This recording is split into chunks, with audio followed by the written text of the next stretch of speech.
नमस्कार मंडळी, प्रेमाने नमस्कार. बोला. धन्य निरंकारजी. मंडळी, आज अवतारवाणीतलं पद क्रमांक 242. महाराजाला दरवेळेस एक एक नवीन पद देऊ. कमेंट मध्ये 242 नंबरचं विश्लेषण सांगा म्हणून आली होती. मग आता जे काही येतील पद ते महाराजाकडे लुटून देऊन आपलं दासी रिकामी. शहनशाहजी म्हणतायत की माये माझी भुलून प्राण्या, विसरून गेला तू दातार, जाईन काही अंती संगे, इथेच राहील हा संसार. सगळे सोयरे सारे स्वार्थी, तुझ्या कामी ना येती, आपत्काळी कळेल तुझला, पाठ कशी ते फिरविती. देई साथ जो कठीण समयी, साधू केवळ उपकारी, अवतार म्हणे संताविना आहे, स्वार्थी ही दुनिया सारी. तर शहनशाहजी पहिल्या 2 ओळीमध्ये सांगतायत की माये माझी भुलून प्राण्या, विसरून गेला तू दातार, जाईन काही अंती संगे, इथेच राहील हा संसार. प्रेमाने बोला. निरंकारजी. संत जनानो, पवित्र अशा अवतारवाणीच्या माध्यमातून शहनशाह बाबा अवतारशी महाराज जनमानवाला सत्याचा संदेश पोहोचत आहेत.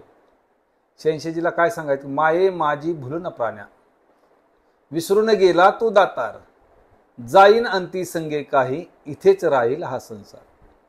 शहनशाहजीला हे सांगायचे की हा समाज, हा मानव मायेमध्ये भुललेला आहे. आणि असं नाही की माणसाला माहित नाही की सगळं इथंच राहतं, असं थोडंच आहे. म्हणजे सगळंच इथं राहतंय हे माणसाला माहित नाही असं थोडंच आहे. प्रत्येकाला माहिती आहे की आपल्याला सोबत काय नेता येत नाही. मग काय सांगायचं ह्याच्यामधून शहनशाहजीला? की माया ही प्रबळ आहे. ब्रह्मज्ञान ही घेतलं असलं तरी माया ही प्रबळ आहे. ह्याच्यातून शहनशाहजीला सांगायचे की माणूस नेमकं तिथं भूल पडली हो माणसाला. बाबा हरदेवशी महाराजांनी एक उदाहरण दिलं होतं की अंधारामध्ये एक जणाला तिथं साप असल्यासारखं दिसलं आणि तो तिथंच थांबला त्याच्या जाण्याच्या रस्त्यावर. मग सूर्यप्रकाश झालं, सूर्याचं पहिलं किरण पडल्याबरोबर लक्षात आलं की अरे अरे अरे ही साप नसून एक तिथं पडलेली रोडवर रस्सी होती. रस्सीला साप म्हणून समजणारी ही भूल माणसाला पडलेली आहे. किरण पडल्यानंतर त्याला सत्य कळालं. तशाच पद्धतीनं बाबाजीला हेच सांगायचं आहे की मायेमध्ये हा भुललेला समाज आहे, त्याला सावध करण्याचं काम साधू संतांनी केलं. कारण एके ठिकाणी जगद्गुरु तुकाराम महाराज म्हणतात की नको नको मना गुंतू माया जाळी, काळ आला जवळी ग्रासवया. काळाची उडी पडेल बा जेव्हा, सोडविना तेव्हा माय बाप, सोडविना बंधू पाठीची बहीण, शेजेची कामिनी दूर राहे, सोडविना राजा देशेचा चौधरी, अनेक सोयरे भले भले, तुका म्हणे तुझ कोणी सोडविना, एका चक्रपाणी वाचून या. संत पण साधू संतांनी छा मानवाला मायेतून काढण्याचं काम केलं. असं नव्हं की मायेशिवाय तर संसार चालत नाही. संत तुकडोजीरायांची कविता आहे बघा, सांगा मी काय करू. तुकडोबारायांचीच आहे ना. सांगा मी काय करू, भक्ती करू का पोट भरू, सांगा मी कोणता मार्ग धरू. भक्ती म्हणे चाल पुढे, संसार म्हणे इकडे, सांगा मी कोणता मार्ग धरू. तुकड्या म्हणे भक्ती करून संसार करून जो भक्ती करेल त्याला पोट भरेल, मोक्ष मिळेल. म्हणजे तुकडोजी महाराजांना पण हेच सांगायचं की संसार रूपी गाडगं चालवण्यासाठी, संसार रूपी गाडा ओढण्यासाठी मायेची गरज आहे. पण मायेमध्ये भुललं नाही पाहिजे हे सावध करण्याचं काम अनादी कालापासून साधू संतांनी केलेलं आहे. आज ही शहनशाहजीला हाच पवित्र भाव ह्या ठिकाणी ठेवून तुम्हाला आम्हाला समजून द्यायचं होतं. प्रेमाने बोला. धन्यवाद. म्हणजे ज्या पद्धतीनं सागरामध्ये नौका चलते, नाव चलते, होडी, पण ज्या वेळेस त्याच नावेमध्ये त्या सागरातलं पाणी शिरतं त्यावेळेस मात्र ती नाव त्या शांत रीतीनं त्या सागरावरून तरून जाऊ शकणार नाही. मग त्यासाठी पाणी पाण्याच्या जागी ठीक आहे आणि नाव नावेच्या जागी. त्या नावेमध्ये हे संसार रूपी पाणी कुठेतरी शिरू नये हा प्रयत्न संतांनी सुद्धा युगानुयुगे माणसाला समजावण्याचा केलेला आहे. पण गरज आहे आपल्याला समजून घेण्याची. पुढे जाऊन शहनशाहजी म्हणतायत की सगळे सोयरे सारे स्वार्थी, तुझ्या कामी ना येती, आपत्काळी कळेल तुझला, पाठ कशी ते फिरविती. प्रेमाने बोला. धन्यवाद. शहनशाहजीने सांगितलं की सगळे सोयरे सारे स्वार्थी, सारे स्वार्थी, तुझ्या कामी न येती, नाती गोती आणि सोयरे तुला सोडवना शक्ती. असंच आहे ना. आपत्काळी कळेल तुझला, पाठ कशी ते फिरविती. हा संत मापानो डबल मी घेतो लाईन की सगळे सोयरे सारे स्वार्थी, तुझ्या कामी न येती, आपत्काळी कळेल तुझला, पाठ कशी ते फिरवती. संत जनांनो, वाटतं का तुम्हाला असं? संतांनी सावध अनादी कालापासून केलंय की सगळे सोयरे सारे स्वार्थी. माझी आई सांगत असते, मी पण नेहमी सत्संगमध्ये उदाहरण देत असतो. आई म्हणते की पाहुणी जर घरी येणारी असेल आणि जर तिच्या हातामध्ये पिशवी जर जड असेल, दुईकूण गच्च भरलेली पिशवी वजनदार जर असेल, तरच ती पाहुणी गोड असते, असं सगळे सोयऱ्याचं हे प्रेम आहे महाराज. आज संत जनानो, साधू संतांचं कसं प्रेम आहे. तुकाराम महाराजांनी सांगितलं की लेकुराचे हित वाहे माऊलीचे चित्त, आयशी कळवळल्याची जाती करी लाभाविन प्रीती, पोटी भार वाहे त्याचे सर्व स्वस आहे, तुका म्हणे माझे तैसे तुम्हा संतावरी ओझे. निस्वार्थ प्रेम फक्त संत महात्मा करतात, की सगळे सोयऱ्याचं संत जनानो तीच तुमच्या माझ्या पुरतं फक्त स्वार्थापुरतं प्रेम करतात.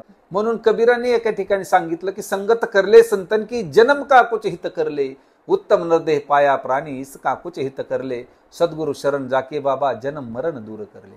कोन किसी के जोरू लड़के कोन किसी के साले, जब तक पल्ले में है पैसा तब तक सब मीठा बोले, कहत कबीरा सुन भाई साधु बार बार नहीं आना, क्या लेकर आया था क्या लेकर जाना.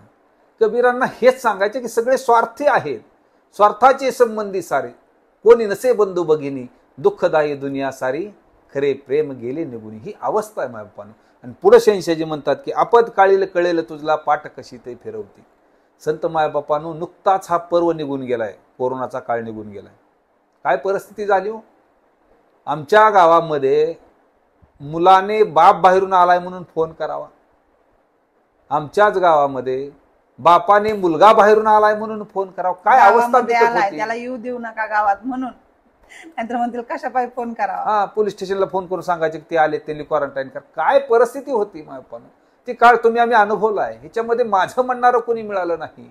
म्हणून सांगितलं जातं की माणसाच्या गर्दीत मी माणूस शोधत आहे. कोरोनाच्या काळामध्ये ती अवस्था होती. तशा प्रकारे मायपानं एक गाई एक दलदलीमध्ये फसली होती. जंगलामध्ये दलदल, ती गाय चिखलामध्ये फसली दलदलीमध्ये. ती गाय किती बी निघण्याचा प्रयत्न करते तितकंच खाली जाते. त्याच्याच पाठीमागं एक वाघ सुद्धा तिच्या पाठीमागं संत दलदलीमध्ये फसला होता. आता दोघं एकूणमेकाची चर्चा चालू आहे. गाय ही निशंत होती, कसल्या प्रकारची गायीला काळजी नव्हती. आणि वाघ असताना, जंगलाचा राजा असताना त्याच्या चेहऱ्यावर ती चिंता होती. ह्या दोघांचं संभाषण होतं. गायला म्हणतो की तू एवढं फ्रेश, तुझा चेहरा एवढा दलदलीमध्ये, आता काही मिनिटामध्ये तुझा जीव पण जाऊ शकतो, अशा अवस्था असताना तुझ्या चेहऱ्यावर आनंद कसा. ती म्हणते माझी काळजी हा माझा मालक करेल. कोण करेल? माझा मालक करेल. मला शोधत येईल, तो मला ह्या दलदलीमध्ये काढून नेईल, इतका माझ्या मालकावर विश्वास आहे. आणि तू मीपणामध्ये असलेला जंगलाचा राजा म्हणणारा, तुझ्याकडे कोणी येणार नाही. नक्कीच तसं दिवस मावळल्यानंतर घडलं. त्या मालकाच्या लक्षात आलं स्वतःची गाय दलदलीमध्ये फसली आहे. गावातली बरीच माणसं बोलवले, रस्सी टाकली, त्या गायीला परत काढलं. मायपण हे काळ कुठंतरी संतांनी केलंय हो. आम्ही पण आमच्या मोहमायाच्या बाजारामध्ये फसलेलो आहे. संतांनी सत्संग, सेवा, सुमरण असे फास टाकून, दोरी टाकून आम्हाला गाळातून काढायचं काम संत महापुरुषांनी केलेलं आहे. आज गरज आहे मायपानो, निस्वार्थ भावनेने, कसल्याही प्रकारची मनामध्ये स्वार्थी न भावना ठेवता, कसल्याही प्रकारे मनामध्ये मीपणा न ठेवता, समर्पण भावनेने सत्संग, सेवा, नामस्मरण करूया आणि सद्गुरूच्या आशीर्वादास पात्र ठरूया. प्रेमाने बोला. धन्यवाद. पुढे काय म्हणतात? असं म्हणलेत ह्या पदामध्ये की सगळे सोयरे सारे स्वार्थी. मग याचा अर्थ असा नाही की सगळे सोयऱ्यापासून नातेच तोडून टाकायचे. मात्र एका पदामध्ये अजून शहनशाहजी पुढे जाऊन सांगतायत की जगात राहून सर्व जगाशी बेशक सारे व्यवहार करा, कन्या पुत्र सगळे सोयरे यांच्या संगे प्रेम करा, परी आम्हा आपुल्या गावाचा विसर कदापि ना व्हावा, 4 दिवस राहून जगिया जाणे आहे ज्या गावा. म्हणजे जे काही आपण करतो ना ते कुठेतरी ह्या परमपिता परमात्म्याला साक्षी ठेवून करायचंय. ह्याला घाबरायचंय का तर ह्याचा सीसीटीव्ही कॅमेरा 24 तास माझ्यावर आहे. त्यामुळे माझं कर्म सुधारलं पाहिजे. प्रेमाने बोला. धन्यरंकारजी. पुढे जाऊन शहनशाहजी म्हणतायत की देई साथ जो कठीण समयी, साधू केवळ उपकारी, अवतार म्हणे संताविना आहे, स्वार्थी ही दुनिया सारी. प्रेमाने बोला. धन्यरंकार. शहनशाहजी म्हणतात की देई साथ जो कठीण समयी, साधू केवळ उपकारी, म्हणे अवतार संताविना आहे, स्वार्थी ही दुनिया सारी. मायबापांनो, नुकतंच आपण तुम्ही बघितलेलं आहे कोरोनाच्या काळामध्ये की ज्या ठिकाणी प्रत्येकाची श्रद्धा असेल, विश्वास असेल, असेही मंदिर मायबापांनो कोरोनाच्या काळामध्ये बंद ठेवले होते. पण सद्गुरू माता माऊलींची कृपा आहे की आई संत जनांना मी दास सांगतोय की मुलानं आईचा अंगठा धरल्यानंतर कधीही सोडू शकतो, पण आईनं आपलं मनगट धरल्याचं कधीही सोडत नाही. कारण कोरोनाच्या काळामध्ये आमच्या सद्गुरू माता सुदीक्षा सविंदर हरदेवजी महाराजांनी विज्ञानाचा आधार घेतला, विज्ञानाचा, आणि मोबाईल नावाचं साधनाचा वापर केला आणि ऑनलाईन सत्संग चालू ठेवला. तब्बल 2 वर्षच मायपण ऑनलाईन सत्संग चालू होते. तुम्हा आम्हाला सद्गुरूनं हेच शिकवले महाराज. कठीण वेळेला सद्गुरूनं साथ दिली तुम्हा आम्हाला, रक्तदानासाठी प्रेरित केलं, माणसानं माणसाशी प्रेम करायची शिकवण पण त्या काळामध्ये दिली. ही माझ्या सद्गुरूची किमया आहे. या मायबापांनो, तुम्ही आम्ही सद्गुरूला शरण येऊ आणि आपलं जन्म मरण चुकवूया. प्रेमाने बोला. धन्यरंकारजी. मंडळी, कोण जर नवीन असेल तर चॅनलला सबस्क्राईब करा. आता सत्संगचे विचार आजपर्यंत दासीचे एकटीचे होते, इथून पुढे महात्म्यांचे आणि दासीचे दोघांचे असतील. आणि आता जे काही तुम्हाला विचार तुम्ही ऐकले ते तुम्हाला आवडले नाही आवडले, त्यात काय चुका झाल्या, हे सगळं तुम्ही कमेंटमध्ये सांगू शकता. लाईक करायला विसरत जाऊ नका. हे विचार किंवा असेच व्हिडिओ आपल्या सत्संगी बांधवांपर्यंत पोहोचवत ही जा. नवीन एक ऑप्शन हाईपचा आलेला आहे, ते हाईप सुद्धा करत जावा.